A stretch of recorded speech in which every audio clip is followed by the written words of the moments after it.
Hello, Barry Anderson here from Trade Ideas with the stock of the day, and this could be a bit of an interesting one. This is one we saw. This is CCXI.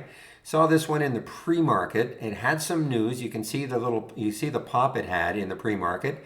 Had some news about their drug approval in Japan, and so kept saying in the trading room, well, let's see if it can take out 19, okay? Because, look what happened in the pre-market. Yes, it spiked up briefly and then it came right back down, so it was very, very choppy.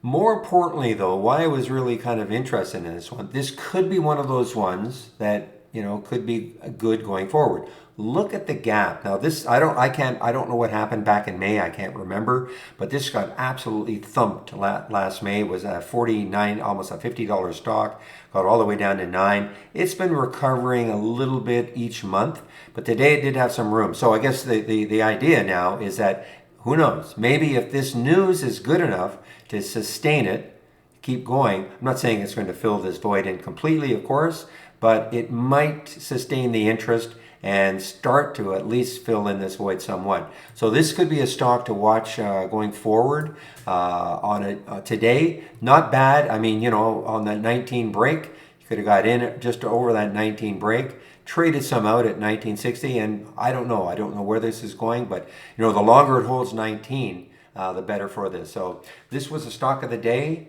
and again, just take a look at it going forward. All right, want to look back into the trading room, and remember the test drive is coming up in 2 weeks, so there's an email or a link in the email you're getting to sign up for the test drive. Take a look at it. I'll open the room tomorrow at 9 o'clock Eastern time. Hope everybody has a great evening, and we'll see you then. Bye-bye.